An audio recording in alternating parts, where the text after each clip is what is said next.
우리 리포르만다 제 7회 학술회를 위해서 참석하신 여러분들 진심으로 환영합니다. 멀리 서울에서 광주에서 오셨군요. 한평이 아니고 곡성에서도 오시고 부산 지역에서 오신 여러분들을 환영합니다.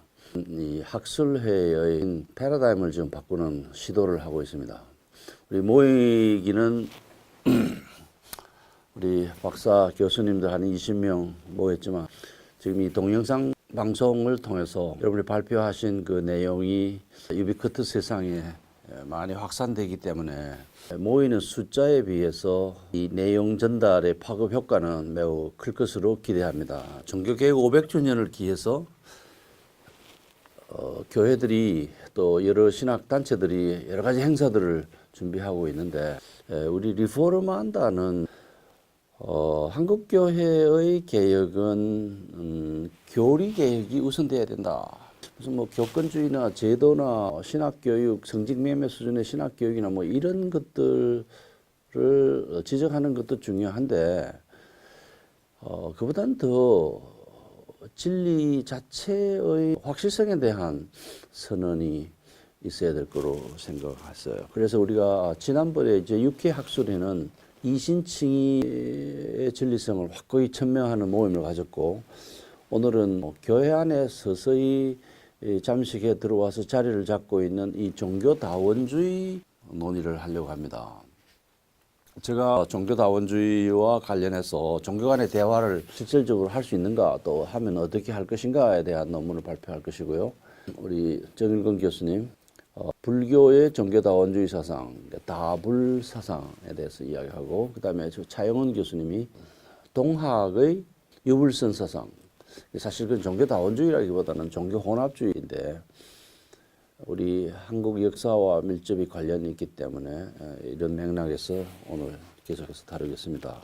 제가 발표할 논문은 종교적 자아 정체성과 행동하는 대화 이런 건데요. 부제가 카트만두와 서울의 상호 협력을 위한 종교적 기초라는 글입니다.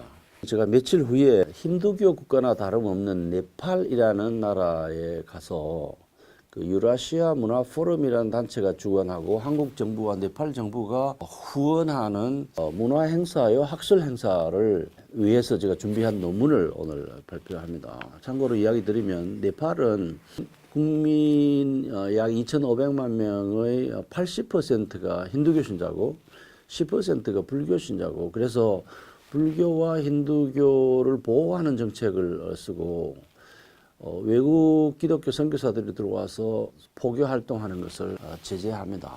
2년 전에 왕정 국가가 물러가고 내각제가 도입되면서 지금 수상이 통치하고 있는데 기독교 신앙에 대한 내국인의 자유가 주어졌습니다. 외국인이 가서 포교 활동을 하는 것은 아직도 금하고 있는데 네팔 사람들끼리는 복음을 이야기하고 교회를 세우고 하는 것에 자유롭습니다.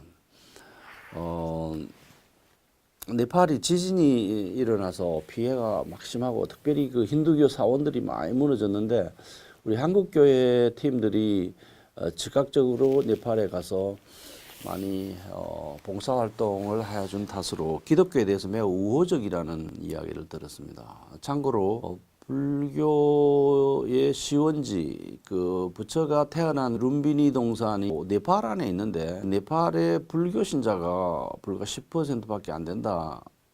하는 것은 흥미롭고요. 대한민국 인구는 약 5천만이 조금 안 되는데 그 5천만 중에서 종교인 가운데 프로테스탄트 신자가 가장 많다는 보고를 2016년에 정부가 했습니다. 2015년 말의 센서스 인구조사 통계인데요. 두 번째가 불교 신자고 세 번째가 로마 가톨릭 신자로 나타나 있습니다. 그래서 5명 중에 1명은 기독교 신자고 네팔 사람 5명 중에 4명이 힌두교 신자인데 이 두 국가가 전쟁이나 지진이나 질병이나 여러 가지 어려운 일이 처했을 때 서로 돕고 위로하고 격려하는 친구 관계를 과연 형성할 수 있는가? 이 종교적인 차이에도 불구하고 상호 협력 관계를 형성할 수 있는가 하는 것이 제가 담당한 주제입니다. 물론 그 행사에 산스크리트 대학교 힌두교 신학자가 발표하고 그 다음에 트리부반 대학교라고 우리나라 같으면 서울대학교 같은 곳인데 그 대학교에 불교학을 전공하는 교수가 불교 신학에 관해서 이야기하고 기독교에 관해서는 제가 이해합니다. 네팔의 역사상 기독교에 대해서 공개적으로 정부에 후원하여서 이야기하고 복음을 소개하는 이것은 획기적인 사건인데 어쨌든 가서 대화의 접촉점을 만들고 간접적이든 직접적이든 예수 그리스도 그분이 하나님과 인간 사이의 유일한 구원자라는 이 복음 진리를 누구든지 그 예수를 믿으면 하나님의 자녀가 되고 하나님과 화해하고 영생 복락을 누릴 수 있다. 이 이야기를 제가 하고 싶어 합니다. 여러분 라마크리슈나라는 이름을 들어보셨습니까? 라마크리슈나. 라마크리슈나는 인도인인데 인도 힌두교의 3대 성자 중에 한 사람입니다. 근데 힌두교인이라기보다는 네오 힌두이즘, 신힌두교주의를 구축한 사람으로 유명해요. 이 사람은 종교 다원주의의 시원자라고도 할 수 있고 박애주의, 만인 보편주의로 모든 종교는 다 진정성을 가진 참된 종교다. 이런 이야기로 유명합니다. 그래서 신은 어떤 형태로든지 유형으로든지 무형으로든지 신은 존재하고 모든 종교는 다 진정성을 가진 참된 종교이기 때문에 그 종교를 통해서 그 신을 만날 수 있다고 하는 이런 사상을 가지고 있죠. 그분이 힌두교를 업그레이드 시키고 힌두교를 세계화시키고 따라서 인도인의 자존심을 높였다고 해서 아마 국가가 이분에게 무슨 상을 주고 국가 차원에서 성자로 추대하는 그런 것 같습니다. 그래서 이분이 1880년대 후반에 세상을 떠났는데 그의 사상을 추종하는 사람들이 라마크리슈나 포교원 미션을 만들고 또 라마크리슈나 애비라고 해서 그 수도원을 만들어 놓고 그 스승의 이 가르침을 전파를 하는데 거기 특징이 두 가지가 있는데요. 하나는 인도 힌두교권의 선교를 하러 온 영국이나 미국의 선교사들이 그들과 함께 힌두교 경전을 그 마룻바닥에 앉아가지고 열심히 공부를 한다는 사실이고 종교 다원주의적인 학문 활동을 하고 있고 두 번째는 그 포교원 애비 수도원에 상당히 큰 건물들이 인도에도 있고 동남아시아 여러 지역에도 있고 사우스 아프리카에도 있고 영국도 있고 미국도 이런데 100여 군데가 있다고 그래요. 이게 상당히 큰 홀에 세계 종교인들의 사진을 쭉 걸어놓고 거기에 대해서 일종의 숭배 활동을 한다고 그래요. 그래서 크리스마스가 되면 예수님의 사진 밑에서 종교 활동을 하는데 그들은 예수를 믿는 것이 아니고 예수를 힌두교 세계관으로 끌어들여가지고 이 억급의 윤회적인 사상 속에 한 사람의 종교인으로 예수를 축소시키는 그런 활동을 하죠. 자, 그런데 흥미롭게도 기독교 안의 종교다원주의자들이 이 힌두교의 종교다원주의와 일맥상통한 점이 있습니다. 기독교 안의 종교다원주의자들이 얼마만큼 이 라마크리슈나의 사상에 영향을 받았는가를 제가 탐색하기 위해서 시간을 조금 들여봤는데 제가 뜻을 이루지 못했습니다. 그래서 후학 여러분들이 이 일을 좀 해주시기를 바라고요. 그 힌두교 배경을 가진 라이문도 파니카라든지 그 다음에 WCC의 종교다원주의 사상을 정립하고 체계화하고 그것을 WCC가 수용하도록 만든 스탠리 사마르타 인도의 복음주의 교회 목사이고요. 또 바로 그 옆에 있는 스리랑카 감리교회 감독인 웨슬리 아리아라자 등이 이 종교다원주의에 심취한 사람들인데 라마크리슈나를 모를 리가 없습니다. 이들의 사상과 힌두교 다원주의의 사상이 어떻게 관련되어 있는가에 대해서 깊이 연구하시면 박사학위 논문감으로도 탁월할 거라고 생각합니다. 기독교 종교 다원주의는 벌써 1930년대에 등장해서 WCC에서 공식적으로 바르 선언문으로 표방되기까지 이 힌두교 종교다원주의, 라마크리슈나의 종교다원주의와 흡사한 방식으로 전파되었어요. 제가 잊어버린 게 있는데 라마크리슈나는 힌두교 신자인데 어느 날 이슬람 사제, 권위 있는 사제의 이야기를 진지하게 듣고 그 이슬람 가르침을 배운 이후에 이슬람도 진정한 참된 종교다라고 인정하게 됐고, 또 수년 후에는 기독교 권위 있는 지도자를 만나서 기독교에 관해서 공부를 한 후에 기독교도 참된 진정성을 가진 종교다라고 인정하게 되었고, 그래서 불교도 힌두교도 기독교도 이슬람도 또 역사적인 종교들도 진정성을 가진 종교라고 인정을 하게 된 것이죠. 자, 그런데 기독교 안에 종교다원주의자들은 어떤 이야기를 하냐 하면 모든 종교가 다 구원의 길이다. 기독교만 구원의 길이라고 이야기하지 말라.